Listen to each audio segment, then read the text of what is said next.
Okay, apologies for that. Hopefully everybody's back. I have no idea what happened, but basically my camera died on me.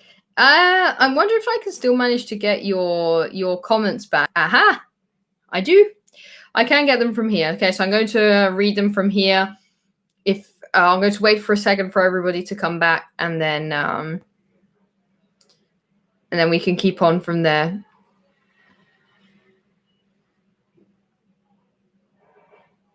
But yes, apologies for everybody where I just logged out of. So we were talking about Mr. Robot, yes, and why my British accent keeps on when I speak in Italian. But it doesn't really. It's just because I have to quickly switch from one for another. If I'm looking down, it's because I still managed to keep your comments from the first part of the live stream from that. Okay, so there was some...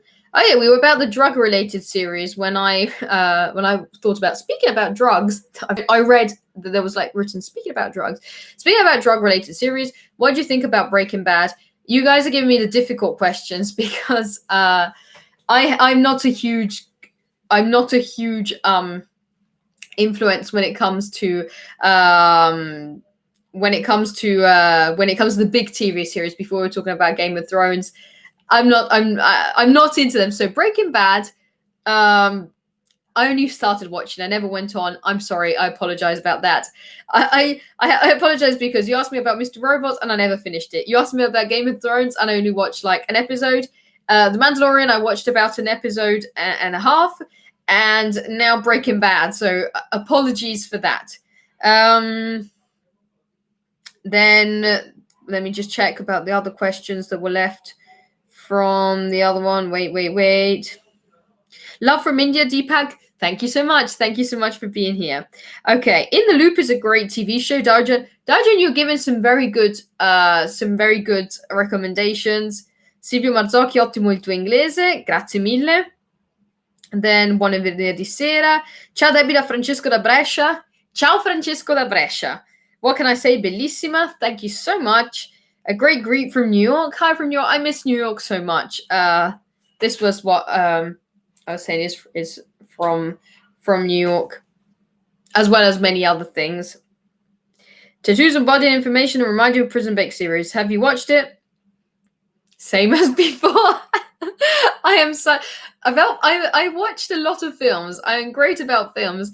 The big TV series are still a bit of a question mark for me. Then there's what opinion about historical movies. There are many adaptations about a period, about events, but some are not present in the real points, past of history. Do you mean when Vilmos? Because Vilmos asked about historical movies, but I guess what you mean is when it's things that not actually happen in history. I don't mind them. It's not my particular genre. I don't mind. I don't really usually pick historical films. That's why I didn't really like. Not that I didn't really like. I like Dunkirk because we're speaking of Christopher Nolan, but it's not one of my favorite films of his. While other people who do like history films have said that it's one of his best films ever. I don't know. I also don't mind when parts of it are not historically accurate. Not historically accurate. When parts that are inserted into the film didn't really happen in history, if it's to make it more engaging for the viewers to watch. That doesn't mean changing events that actually happened, but creating a more engaging experience. For example, when I watched, for example, Dunkirk, I'm pretty sure that every single dialogue that happened in the film didn't actually happen in real life, but it was still engaging. It kept the viewers going throughout it. Chadabi, have you ever seen a movie of Satoshi Kon? No, Simona, I haven't. If you want to leave any recommendations, you can comment down there, and I usually write everything down after my videos, and then I watch them.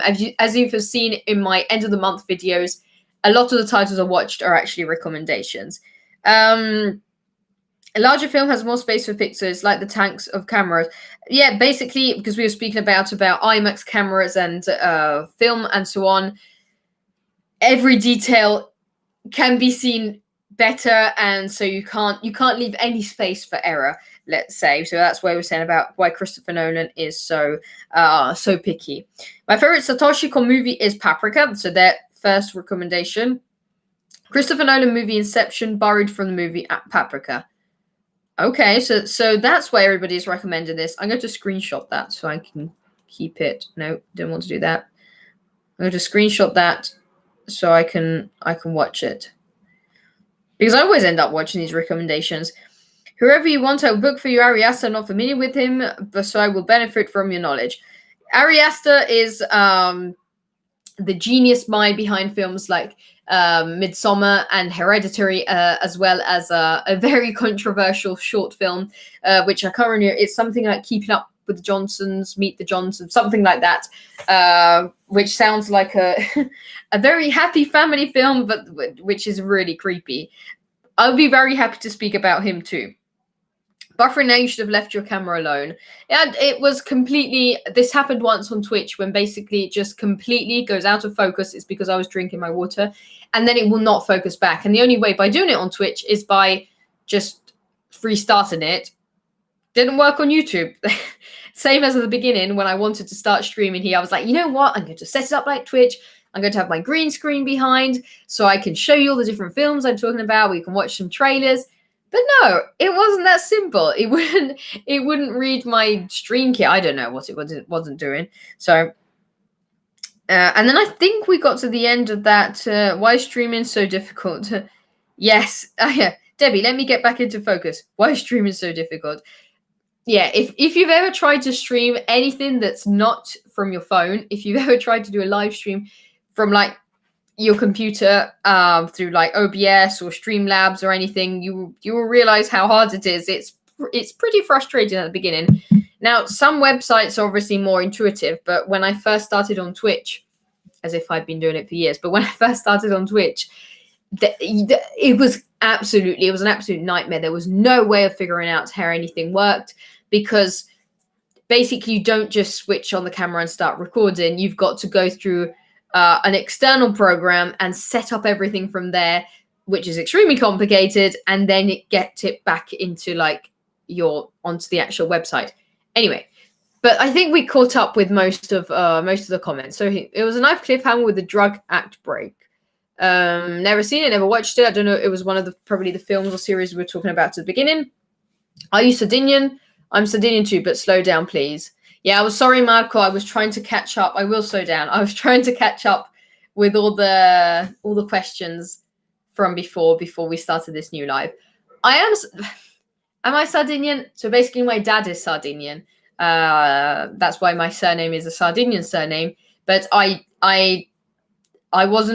never lived in Sardinia. I don't know how to speak any of the words in Sardinian. I can understand some of them. I know how to say some of the most famous ones, but nothing really more than that. I do feel obviously close to Sardinia, and I notice that there are a lot of things in my family which are different from the customs of the area in which I live, let's say like that, because we don't live in Sardinia anymore. We live in a different region of Italy, as many of people from the south of Italy and the islands do. They move for job reasons, for work reasons, for economic reasons. They move up towards the north of Italy, where there are more opportunities. But then it's a different culture. I'm not saying one is worse, one is better. It's just two very different type of cultures. Although really, I wouldn't have anything to do with that anyway, because the other half of me is British, so I feel different under all points of views. And that sometimes creates also a sort of loss of identity, but that's all for another time, another discussion. But it's an interesting thing about when you're in Italy, you are maybe seen as a foreigner under a lot of points of view. You'll never be considered a totally 100% Italian, but at the same time, you don't even feel 100% a foreigner, because you don't really speak that language perfectly. You've never lived in that foreign country, although you've grown up with the customs of that country. So there's this total lack of personal identity, but we'll speak about that another time. Let's see. Wait, let me get back. Have you watched Quentin Dupier's Rubber? And if so, what are your thoughts about it? I haven't, actually, but thank you for the recommendation. Usually I save all these and then I watch them. What do you think about the Shawshank Redemption? I think it's the best movie ever. I used to be kind of critical about the Shawshank Redemption Because I think the time in which I watched it was when I had started to get really into films, and I ended up watching all like the best films ever, all the ones I had to catch up with all together. So I was literally watching the best of the best of the best of the best all at the same time. And then I watched The Shawshank Redemption, and with the knowledge that it's often considered literally one of the best films of all time. If you go on all lists of, 100 best films of all time, 10 best films of all time, you can bet as, a lot of money, let's say like that it will be, if not the first film, at least in the top 10. It's considered by many one of the best films of all time. So when I watched it, I was like, yeah, this is a good film. I cried a lot. It was a really good film. But I didn't feel like it was one of my personal top 10 best films of all time. And I think it might have to do with the fact that I was watching, of course, like the best of the best of the best, everything at the same time.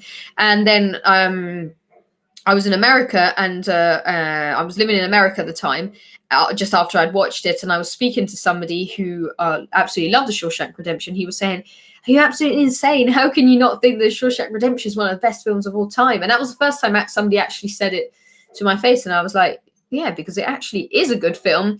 The only thing I think is just this huge, extreme hype about it having to be the best film of all time, and if you don't consider it anything less, do you know what it means to be the best film of all time? It's not the best film of the year. There's already discussions about what the best film of a year could be, or a best film of the decade. Imagine it being considered the best film of all time. That's a pretty high standard, especially when people have such different tastes.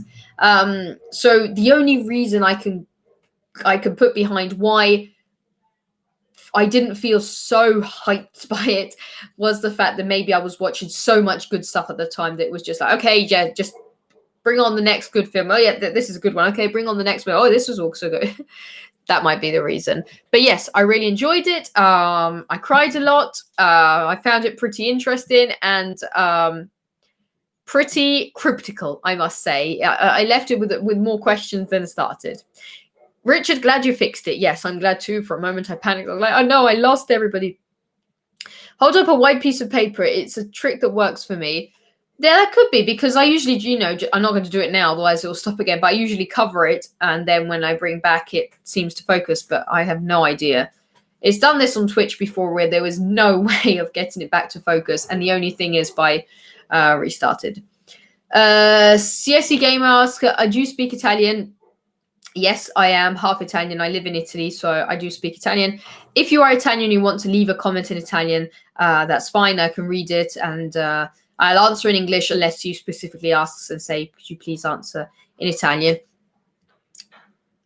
What are your thoughts on Tenet? Oh, you missed them before when we were speaking about Tenet for ages. So, Harry, I am going to sum it up that I am extremely excited about it, and I'm also very worried about spoilers. If I have to be honest, I was pleased that the time frame between the US release date and the Italian US date was very small, and now it's longer. It's like a 2-week wait between the Italian release and the United States release and the Italian release.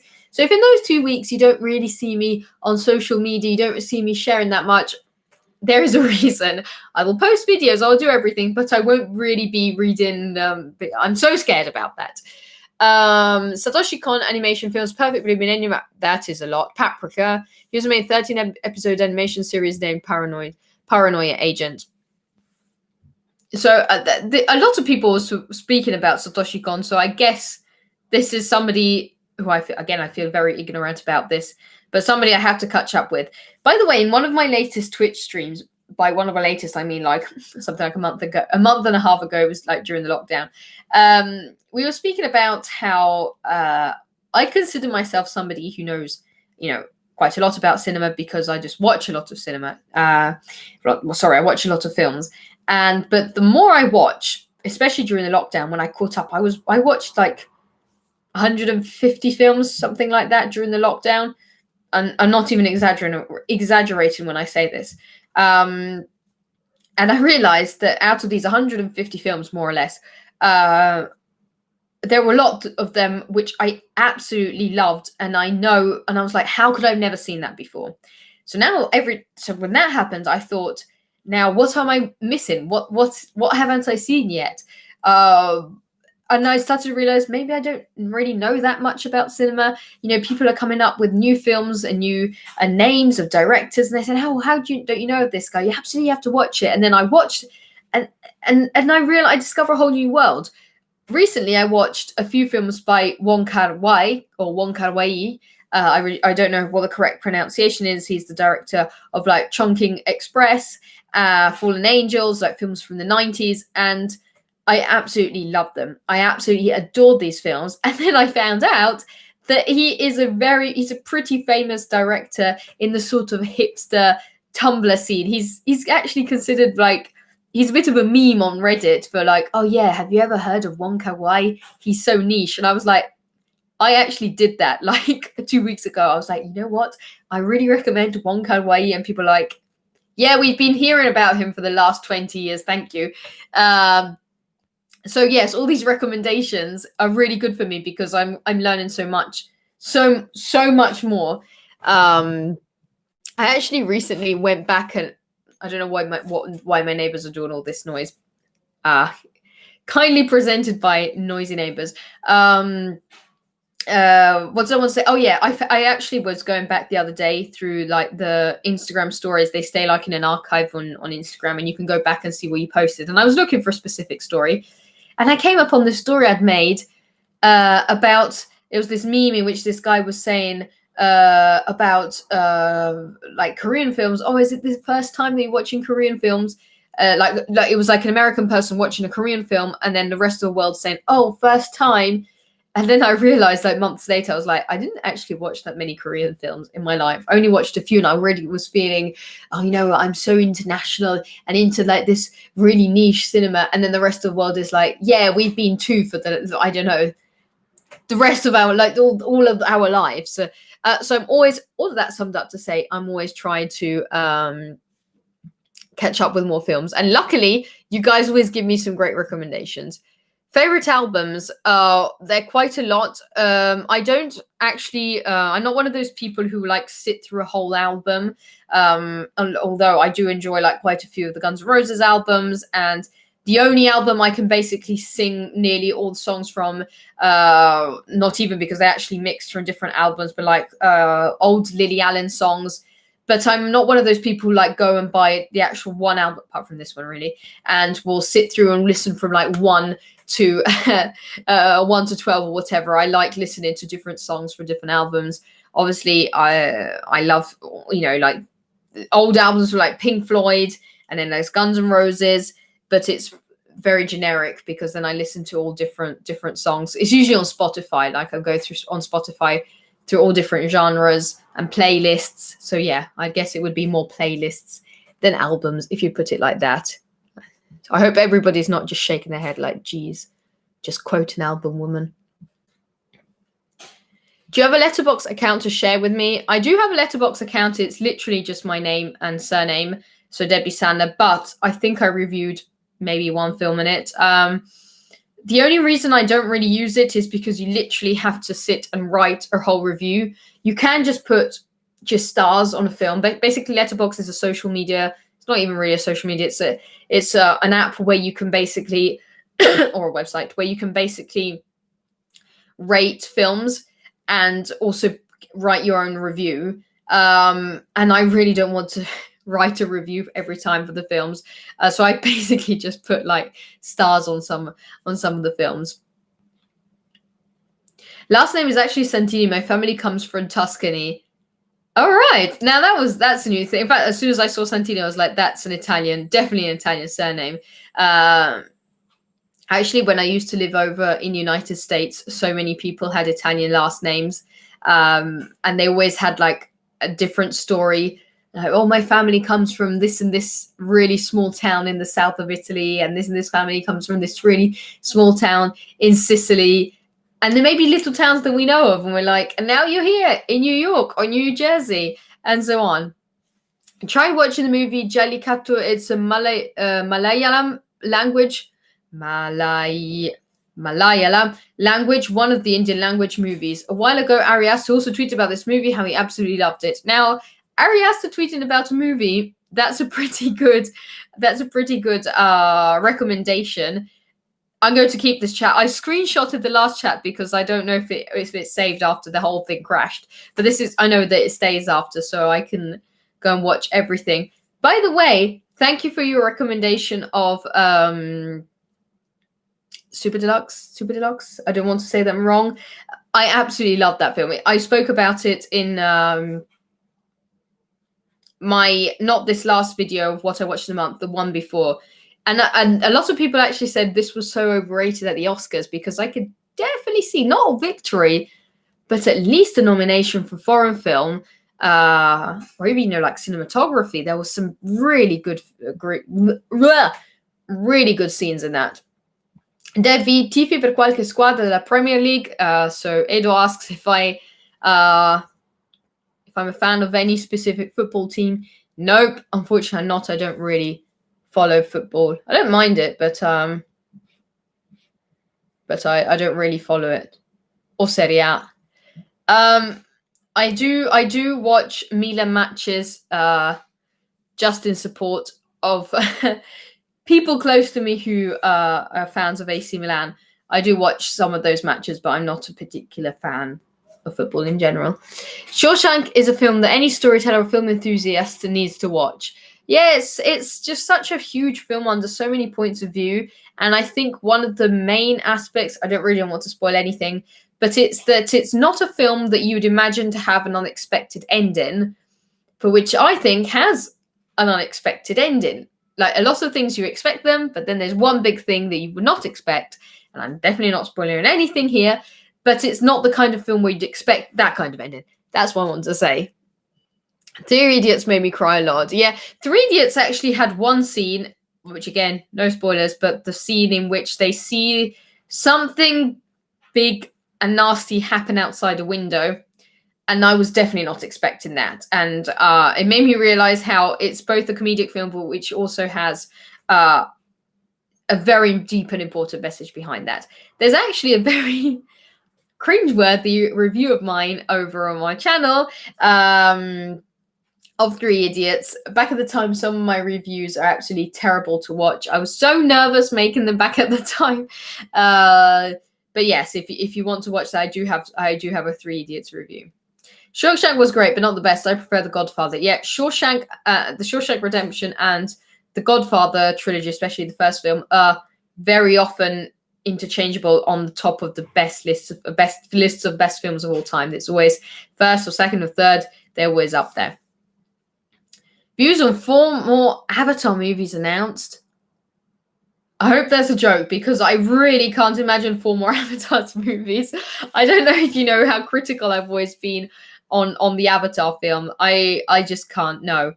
I never understood all the success it had. I never understood whether it was just because it was a big film at the time with big CGI, although Peter Jackson's King Kong came out like more or less in the same time and it had a million times better CGI. Never understood. I think it's just one of those big films that people ended up watching because it was a big film, and then that made more people watch it, and it just brought in a lot of money, which then made it stay for a longer time in cinemas, and it made DVDs and more advertisement. But I literally have not heard of one person say, you know what's a film I really enjoyed? Avatar. I've literally heard 0 people say this. I don't know. I really don't understand what all the excitement. I'm not being critical of anybody who liked it. If you guys liked it, I mean, but I really do not understand why. Top 3 Pixar movies. I'm going to have to pull up a list of Pixar movies because I'll probably skip a lot of them. Okay, this is the boomer way of holding a phone. Let's see. Okay. Oh, we have a ton here. See, if I had my green screen, I could put them behind. Why so many? List of Pixar films. Okay. So I know one of them is WALL-E. WALL-E absolutely is one of my favorite Pixar movies. Inside Out, I've watched that recently. I really enjoyed that too. But I wanted to go back because there's probably something. Oh, Ratatouille. Ratatouille was also really good. a good film. So I'm going to go for Wall-E, Ratatouille, and the original Toy Story, I guess. Just a classic. But yeah, I wouldn't go for Inside Out. I know I really liked that recently, but nothing beats Wall-E. Wall-E is my absolute favorite Pixar film, and it's probably one of my favorite animated films. I wouldn't say my absolute favorite, but one of my favorite. It's about this little robot. It's like a collector. It collects trash. It's a robot that collects trash in a world, a close near future world in which is completely polluted. It's absolutely covered in trash, and the human population has moved into space on spaceships. They're absolutely overweight and lazy and spoilt. And this little robot stays on planet Earth and it's collecting trash. And it meets another robot, and it's absolutely beautiful. It has references to many films, even 2001: A Space Odyssey. It teaches everybody a lesson because it shows how our future is going to be, not exactly how it's going to be, but where we're going to, how spoilt we are. And a lot of the film doesn't even have a lot of dialogues because the robots only speak through very short sentences, through audio they play from like old films or from music. Absolutely beautiful. Well, I'm sure we're glad you came back. Oh, sure, I'm pleased. You should apply to, well, I keep on losing you should apply to be able to screen films, to see them in advance. The thing is, you would only be able to do that in big cities. Like I'd have to go all the way to Milan, and I don't know if I'd be able to do that with work commitments. But I know other people have told me to do this, to ask maybe for a press pass, even if I'm not considered like officially press. But I know that a lot of people in the blogging or YouTube world who then review films manage to get like press passes to go and see films to then, because it's their job basically to review them and so on. So I think that after, when the workload slowly goes down, although I don't know if I'd like to go right in the center of Milan at the moment, just because, not because I'm discriminating about COVID, but just the idea of going on a subway at the moment. I guess a subway is the last place I want to be in this moment. I'd have to drive with my old car all the way to Milan. There's always going to be more to find in life, and that's a great thing. Yeah, absolutely. I did kind of go in a bit of a sad mood when I discovered that, I think, because I guess you're referring to me realizing I haven't watched that many films. I did go into quite of a sad mode because I was like, all these films they're recommending, I've never seen them, and every film or series people recommend, I'm always like, no, haven't seen that, no, haven't seen that, no, haven't seen that, oh, I just watched one episode, and so on. But at the same time, I realized I probably watched some films which somebody else would say, oh, I haven't seen that. And there's always, yes, more to learn. Ciao Debbie, sei bellissima, mi saluti. Ciao P84. Top Shava, you love the medium, not a specific property, and that's what is special about your perspective. She isn't a Game of Thrones fanatic, that's refreshing in my world, but your authority on visual storytelling. Yeah, I guess it's not a lot of people. There are not a lot of people who'd say about Game of Thrones, but as Manuel was saying earlier, maybe the fact that everybody liked it so much was because it was one of the few incredibly good things that was going on at the time. It's as if we were all watching really terrible films. It's as if we were stuck in an eternal lockdown. Not eternal. Say we were stuck in 6 months of lockdown with only cheap online films, and then suddenly we were to step out and watch, a good film, not a particularly impressive, but a good film. That would be like the film, the best film, because we hadn't seen anything good for like months or years. Harry Potter series, yeah, it's here. If anybody ever wants to talk about Harry Potter, I'm always free to watch it, because sorry, I've just read the comment under. Have you watched the Before trilogy starring Ethan Hawke? And I'm like, and I'm thinking, no, I haven't watched that. And I just said like literally every film people are recommending. I'm like, nope, I haven't watched that. Yeah, sorry, never heard of that. I haven't watched that. But there goes to prove what I was saying earlier. So anyway, the Harry Potter series, they're right behind me here. There's actually a video that I wanted to make about a topic, and it's about Harry Potter, and it's about what happened with, not specifically what happened, but what happened with J.K. Rowling recently. Not recently, really. J.K. Rowling is known, the author of the Harry Potter books is known for having some pretty controversial opinions and for saying a lot of stuff that maybe she should have kept to herself, and maybe thinking things a little through before putting them into a franchise which is loved all over the world. And I wanted to cover that in a standalone video, but at the same time, I didn't want it to sound like a boring, again, hyper feminist BuzzFeed kind of video, because I've never done that, and that's not my kind of thing, and I've been very critical about all of that. But you know, I know that a lot of you love Harry Potter. A lot of people love Harry Potter, and I have a lot of opinions about what J.K. Rowling had done. Not recently, because some of her, basically just her recent tweets have been against trans people. But that's not the thing I'd like to cover in that topic. It's some choices she made a long time ago in her books, but I'll figure that out somehow. Oh my god, you remember me recommend? No, I lost the comment. Why? Oh, Rangers Super Deluxe and Fluid. Yes, I watched your review, loved it. Yes, of course I remember you recommended it. And I also remember years ago you asking me for Enemy. And I remember that was the explained video you'd been asking me, and I was like, yeah, I finally managed to do it. I loved it, of course. It was the period where I was basically watching Jake Gyllenhaal films all the time. I've enjoyed all your reviews. Thank you so much, Richard. That makes me so happy. Dune, what do you think? Dune.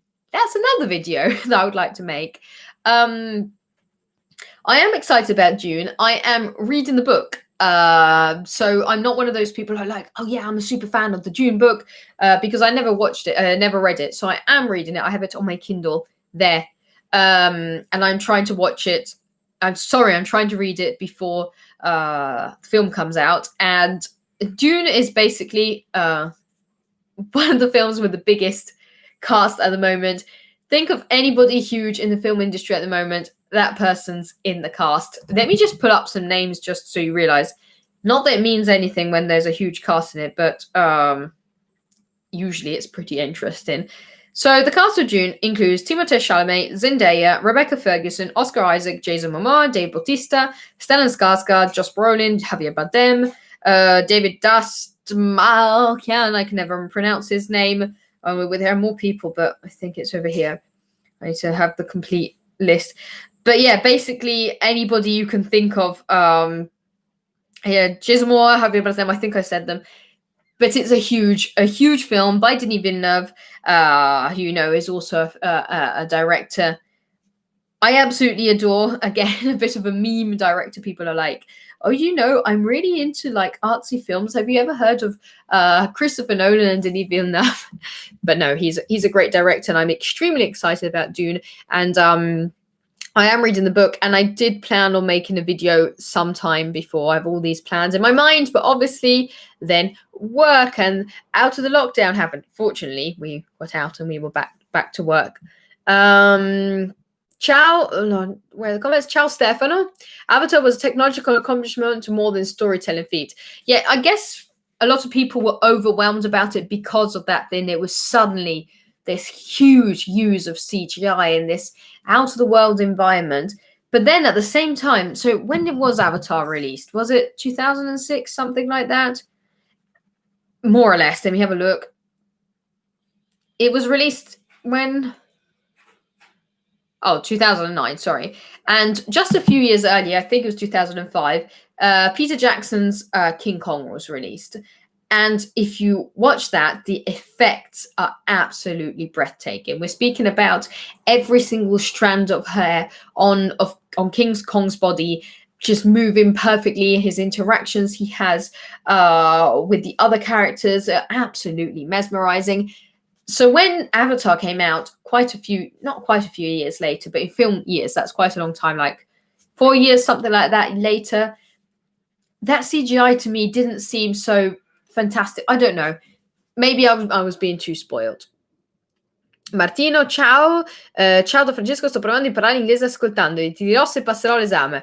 Everybody say hello to Francesco. He's trying to learn English. If I listen to me, he has an exam to pass. This is a very good idea. Also featuring motorbike going past my house. Plenty of time still, and you talk very well on what you have seen. Thank you. And yes, I still have a lot of time to catch up with everything. A metal tube full of death. Subway is a smart thing to avoid. You would qualify in the States to screen. I know that, but Italy is obviously different. Yeah, I know people in Italy, some people in Italy, like YouTubers or bloggers or so on, or just kind of like, apart from that, kind of famous people who have nothing to do in the world of cinema, they get to see films before other people. But I know that people who vlog or blog about cinemas or have like, websites and so on, manage to get a press pass to go to screenings. So that could be an option, when work slows down. The last film that really changed my perspective in life was Woman in the Dunes, 1964. IMDb rating is 8.5. Yeah, see, you watch that now. Maybe maybe the film that changes my perspective on life will come, I don't know, in a couple of years. Already, when I don't know if I speak about this a lot, but for those who don't know it, basically the two films that made me really fall in love with cinema and understand that there is a difference between certain films and other films, and cinema as a form of art, were A Clockwork Orange and Trainspotting, two very classic films, very predictable films on the top list of best films. And basically, when I watched A Clockwork Orange, and it was like 3:00 in the morning, and this film I just couldn't understand. I was so overwhelmed, by the beauty of this film and how different it was from everything else, and the music and the filmography. And then I watched Trainspotting, which is a completely different film, which we were shown at school. Thank you, high school in Italy. That film there showed me a completely different storytelling. It's a completely different way of filmmaking. And they were both incredibly beautiful. And I just fell in love with cinema. Those films literally, I know this sounds like exaggerated, but they literally they literally changed, not saving my life, sorry, they changed my life, because then I fell into love with cinema. And here we are, 10 years later, 11 years later. I feel very old now. An idea for your future live chat is, if someone is asking a question, you should start with Debbie. It should avoid confusing food between people that are replying to other people in the chat. Okay, yeah, I might be replying to people who have been commenting between each other. Ciao Debbie, da quanto tempo? Ciao, ben ritornati tutti. Anzi, ben ritornata a me, che è da un po' che non vengo. Denis Villeneuve, do you listen to podcasts? Any worth mentioning? A friend of mine actually has quite a list of podcasts she listens to.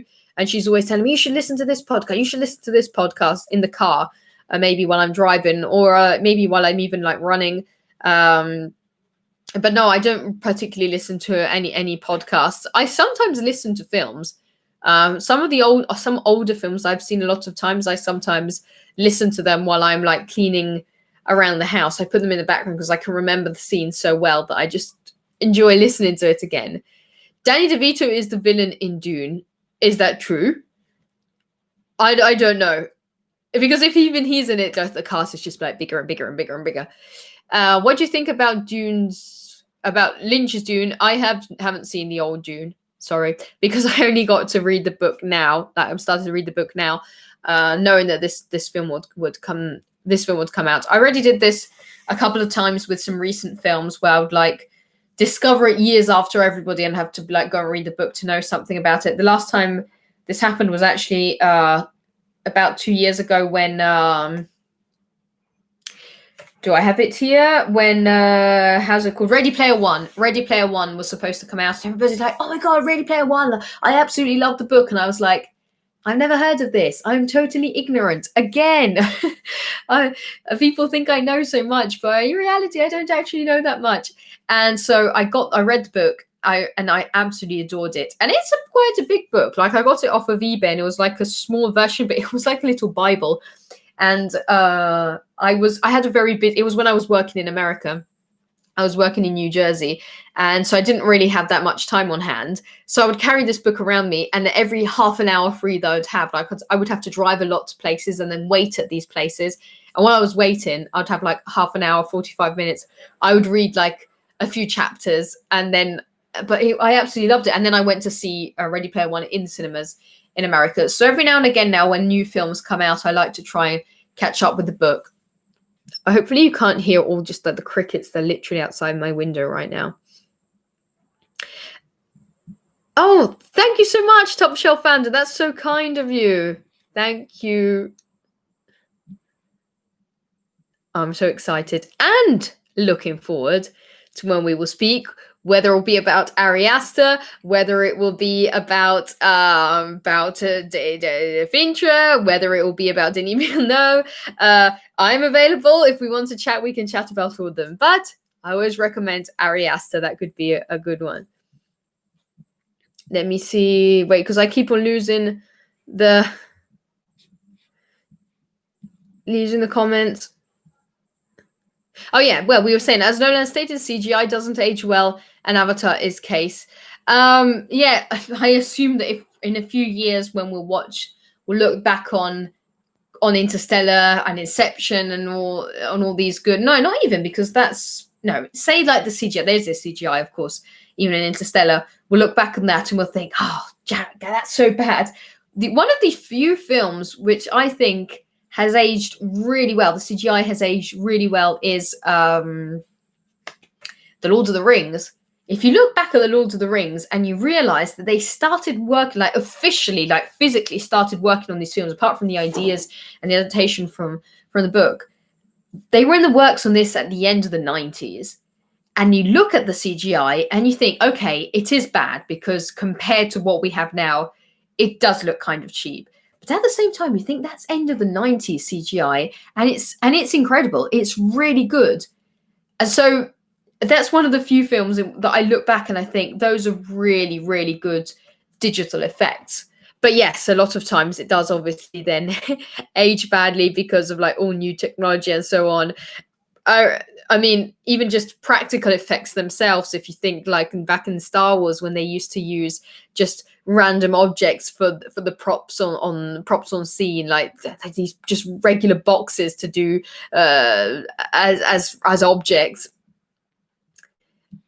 Danny DeVito, seriously, very good films. Ciao Debbie, sono appena entrato, non so se hai già parlato, hai visto Dark, se l'hai visto, cosa pensi del finale di serie? Ciao No Sensitivo, I'll reply in English because No Sensitivo entered now, and he was asking about Dark. And yes, we did speak about it at the beginning of my previous live stream, which for some reason, we know the reason, it was my tampering with my webcam failed. I have seen the first seasons of Dark, but I haven't seen the third one because I can't remember all the details from the first two, and I would have to watch them in order to understand this third one. So it will take a while because I don't have that much time at the moment to catch up with the two previous ones. Favorite classic director? I'd probably go with either Kubrick or Scorsese. Scorsese because there are very few films of his that I don't like, and a lot of his big films back from like the 70s and 80s, I absolutely love them. And Kubrick is Kubrick, and I think he basically is one of those directors who are going to be very hard to, how do you say that? What's the way of the boots to step in, big boots to film? Because, I'm often talking about Ari Aster and how he's going to be, in my opinion, one of the big names in the future of horror, and how the few things he's produced that he's made up until now are absolutely mind-blowing. But at the same time, I know he's not going to be a new Kubrick. I often say to him, oh yeah, he's like the new Kubrick, but I don't mean that he's the same as Kubrick, but Kubrick introduced a whole new, weird, creepy, underrated, odd vision in cinema, and Ari Aster is doing that on a total horror perspective. Kubrick wasn't only just playing horror. He ended his career, the last film, Eyes Wide Shut, which isn't really a horror. No, it isn't. It just isn't a horror, although it has some pretty scary scenes. Ari Aster, for now, has been, apart from his short film, it's been just pure frightening, scary horror. But the way he does these films is that they just defy every expectation, and they go down those tunnels of your mind where you're like, I know how you could have imagined that, but I would have never come up with it. So there's some really creepy things where you're like, I can see from which part of your brain that's coming, but how did you ever come up to actually come up with it? If you see what I mean. Or maybe I'm just going insane. Do you watch movies of Akira Kurosawa? Kurosawa. I have some on my watch list. Basically, on my phone, I have a whole folder where I have a watch list of films, and I also have this book here, which one of my best friends gave to me, which has like list of films that I want to watch and I have to watch. Let me see if I can show you. And I basically highlight them and the ones I've seen. And there are quite a few films by Akira Kurosawa in here to watch. See, this is why I realize I actually haven't seen that much, because there are a lot of pages where not much is actually highlighted. But basically, this is a book that has a lot of ideas. It's sort of lists of films by topics. Wait, oh, who just donated £10? Elliot Luciani. Thank you so much. You guys are too kind. Thank you so much. And I apologize if this live stream is all over the place, and I apologize if it's all confusing and I'm trying to read your comments and I keep on losing bits. Thank you so much for the support. Really, I really mean it. That is way too much. Thank you. And if you left a comment, I'll keep going. Thank you so much. It's you guys in the end that keep me going. Now I'm all excited as usual, and my cheeks go red and I go all shy. Thank you again.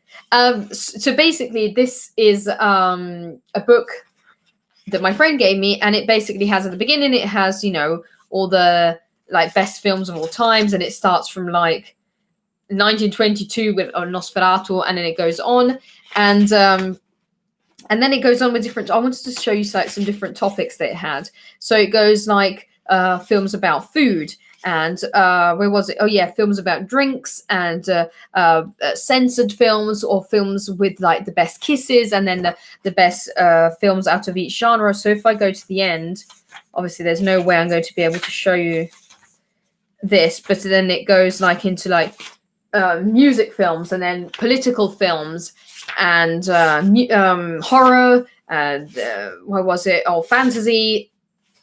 Obviously, towards the end of the years, all of them are highlighted. For example, here there's the last films on this list. I think this is so yeah, science fiction. I've literally highlighted all the last ones, which are according to this book: Limitless, Looper, Under the Skin, Her, World's End, because this is written in Italian, so I had to think of the titles in English. Interstellar, Ex Machina, Force Awakens, Mad Max Fury Road, The Lobster, Arrival, Obja, Blade Runner 2049, Annihilation. The only one I haven't watched is Upgrade, Lee Wannell. Hopefully I'm not destroying that. So basically, when I don't know what to watch apart from, you know, searching around, there are quite a lot of recommendations in here. And that's why I was saying Akira Kurosawa is quoted many times in this. So it's on my watch list. The films are on my watch list. Did I miss something? Big fan, man. Thank you so much, Niraj. Debbie, what are the first 3 movies you remember watching as a kid that were somehow responsible for your love for cinema? So as a kid, because the huge love for cinema came when I was a teenager. Again, when I watched around 16 was when I became like I had this thing that I have to watch like at least one film a day, and I would go to the library and I would get DVDs all the time, and I'd be bringing them home and watching them. When I was a kid, one of the first experiences or positive experience I had with cinema was when I was like 6 years old, and my final report from school came back, and it went really well. And so my mother decided to treat me, and she took me to an open air screening of Tarzan in a castle. So it was an old medieval castle, and inside there was like this courtyard, this huge grass courtyard thing, and they put up a screen. And I remember going there in the evening and watching Tarzan inside the castle in an Italian summer. That was one of the moments when I thought, wow, that's not like watching, you know, just your regular film at home. And then, you know, throughout all my childhood, I always used to love going to watch films. And this is not a film that I loved, but it did kind of change my perspective I had on films.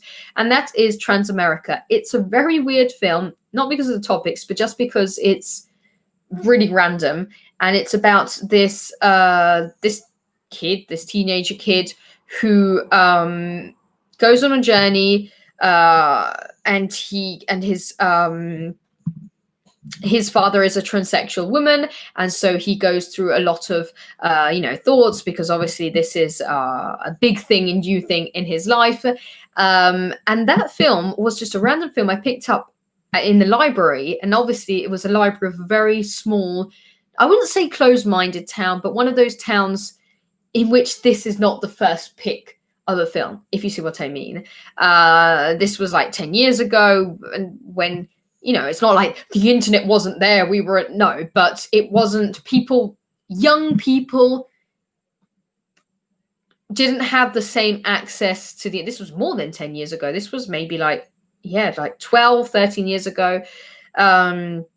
People didn't have, like, young people like myself back at the time didn't have the same immediate access to internet as we had today. And so seeing this film, I was like, there are so many films about so many different topics, again, that I don't know about, and about unconventional topics, and they're absolutely interesting. That's one of the other events that happened. And then I guess it's not really as a kid, but I would say that watching Clockwork Orange at 16. No, it actually wasn't. I was 15, because to watch it, you had to rent it at the library. You had to be 16 or even maybe 18, and nobody at the library would give it to me. I would go back every week and I would say, please just give it to me. I won't tell anybody. Do you let me watch it? Because of course there wasn't the same access to internet as today. There wasn't just Netflix. There wasn't, there weren't just all these streaming websites where you could just go and watch these films. Yeah, you could download them from websites, but it was really complicated, and you get like viruses, and your like cousin had to do it for you and put it on the DVD and give it to you. Anyway, so I was begging these women from the library, please just let me watch Clockwork Orange. I won't tell anybody. They were like, no, and they were getting really angry. At one point, they were just like, no, forget about it. We're not going to give you this DVD. You're not allowed to watch it. And then I was over in England one night, and there was a TV in my bedroom. I discovered they were showing it that night, and I watched it, and that was... So I think it was when I was 15, because then, like 2 days after my birthday, when I was 16, I can't remember if it was 16 or 18, but anyway, I went to the library and I was like, you know what? I can rent that now. And I rented it, took it home and watched it. So those were, I guess, 3 experiences. Don't worry, nobody nasce imparato. Anyway, I don't remember if you already talked about it, but Lighthouse. Yes. The Lighthouse, I have talked about it. It's a beautiful, beautiful film. If I'm not mistaken, I actually put it in my best films of the year video.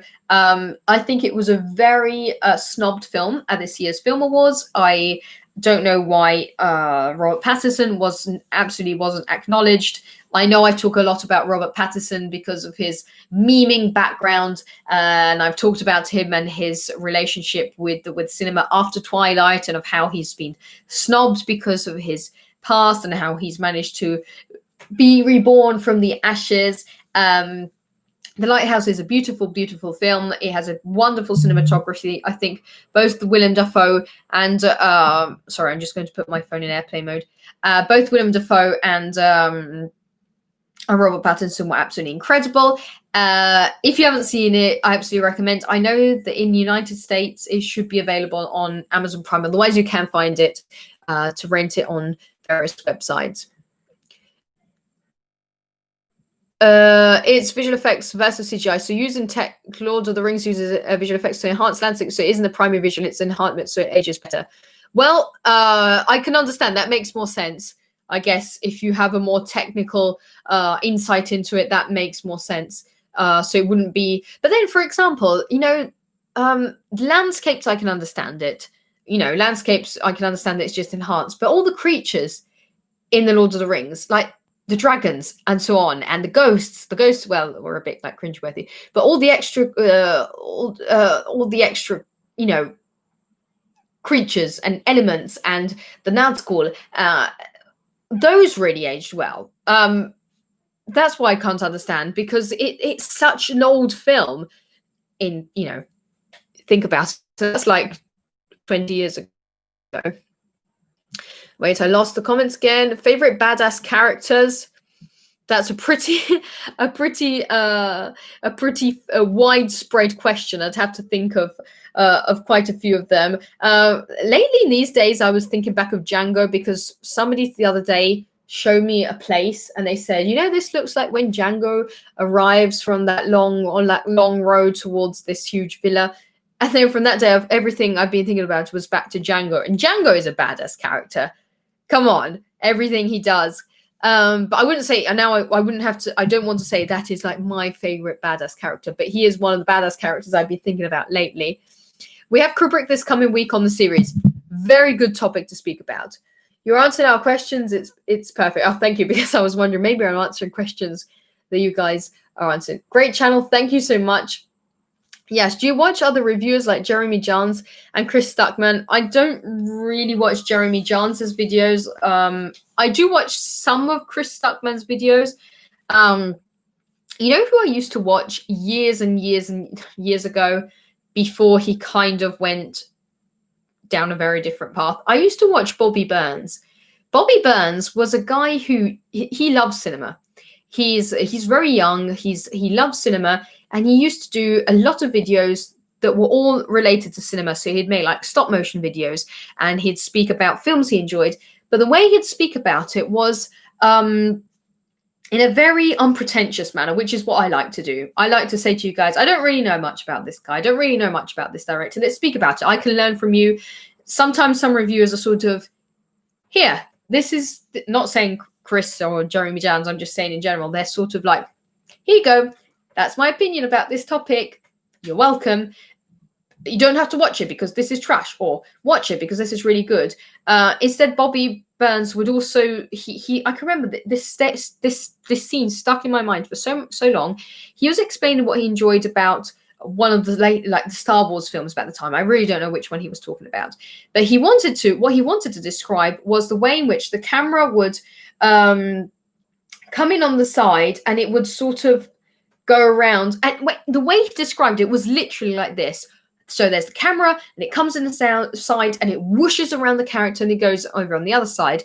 And I was thinking, I understand exactly what you're saying, although you're not using really pretentious words. I can just see that you're passionate about what you're saying, and I know exactly what you're trying to convey, and you're making me feel passionate about. You're making me feel passionate about it. And it's a really a pity that then he chose a completely other path, and I think like the world of entertainment got over his head, and I don't know, I don't want to get into his life, obviously it's his personal life, but I think then he just moved to LA, and he got, I guess, with the wrong people or right people. I don't know, that's all other story, but basically he stopped making videos about films. I think he has like a rapping career now or something. But anyway, but that's one of the guys I used to enjoy watching back at the time. I need to sort of wrap this up at some point because it's getting kind of late over here. It's not. Wait. Okay. Very true. It's not all over the place at all. Keep going, sis. Thank you so much. At my video store, you had to be tripping on acid or mushrooms in order to gain access. Clockwork. Only non-sober viewers were able to obtain it. I was like really proud when I actually went. I actually managed to get in it. When I actually was finally of age, and I sort of walked into, because I thought I was so cool at the time, and I think I even put some makeup on, like when I was just this teenager, and I walked into the library as if this was like the coolest like club to go to, and like all my other teenage friends were like clubbing and everything. And I was like, you know what? Now I'm the right age, not to buy cigarettes or anything. I'm the right age to get the Clockwork Orange DVD. I was so proud of it. They don't age as well, but until Thrones, they weren't challenged. That's true. Witcher is a shit show as far as the effects and CGI. Looks like Xena Warrior Princess. The Witcher is a series that I think I only watched a few minutes, but then I never really got into it. And I know some people loved it, but then it also became a bit of a meme and so on. Do you play games, Debbie? I'd love to listen to your opinion about The Last of Us 2, especially in the narrative part. I don't do any gaming as in, how would you say this in a non-boomer manner? Digital gaming. I only do a lot of what's the word not in English, I'm thinking about in Italian. Giochi da tavolo. Gioco da tavolo in English is board games. I only do a lot of those, card games, board games. If you want, we can talk about that, but I guess it wouldn't be as interesting as a lot of gaming channels. Actually, when I started on Twitch, before I started on Twitch, I only thought it was for gamers, and which is, it's basically, I think their actual logo is something like made for gamers. I don't know. And I thought, I know it's going to be an environment in which everybody's just talking about games, and then there's me, Victor T board games. That's the word I was trying to think of. And everybody's so into games, and then I'm going to be there like, hey, you know what? Like my last video, which I was like, you know what? I got burnt with hot tea once in the cinema, and I was burning my whole chest off with this boiling tea and screaming while watching Alita Battle Angel. There you go. And then somebody said, you know, once I brought chicken into the cinema, and I thought they literally meant a whole rotisserie chicken. That's the kind of like fun we were having. It was lovely live. I think everybody was just like laughing so much during that. I'm looking to watch Parasite today. Yes, absolutely watch it. This is one of the films I'd recommend the most.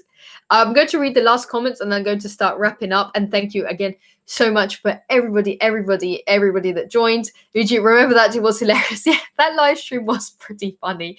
It was meant to be a really fancy thing. It was going to be about Tenet, and in the end we were all saying about these weird experiences we had in cinema and things that happened. If you're smart, you don't need to convey a technical issue in an over elaborate way. You can explain it simply. Yes, that's what I love so much about Bobby Burns at the time. He was like, this is my passion. I love this so much and I want to share it with people, but I don't have the technical expression. I don't have the medium to explain it like that. But everybody loved him for what he was doing. I really hope he eventually gets back to doing that, although I don't think it's maybe what he wants to be doing at the time. Parasite is good. Yes, absolutely recommended. You're the best, Debbie. Keep up the work. I'll message you about the stream. Thank you for answering the question. It's always a great experience to listen to your perspective. Thank you so much. And I'm so looking forward. Everybody, if you want to go see a bunch of films, a bunch of videos, a bunch of discussions, interesting discussions about films and directors, you can click on the channel, and then possibly I could be there featured one day. Hopefully in the near future. You're doing good work, ma'am. I look forward to your videos. The first video I watched of yours was Prestige Explained. That was like 2 or 3 years ago. That was like when the period of the explained videos. I should get back to doing them. Those like those 15-minute videos in which I was like, this is everything explained about it. Thanks for the live session. Thank you so much. Great live. Thank you. Thank you so much, everybody, for joining. Hopefully now the workload is going a bit down and I'll be able to give you more content. In the next days, there will be my video about everything I watched this month. So that will get us back into things. Hopefully I'll make that video about Dune at some point. And hopefully I'll make the video about Harry Potter. We'll get back to doing everything. Yasha, thank you. And Richard and Victor, thank you everybody so much. Maybe it's time I'll catch it. Oh yes, we started a bit early. Maybe we'll do it a bit later to get everybody in. Thank you so much, guys. Good night for everybody who's evening. Good morning for everybody who's starting. Today only 20 minutes, yeah, but there was like an hour before, but we had to stop that and start it all again. So there's like part 1 and part 2 and so on. Okay. Hey, everybody, have a great day. Bye.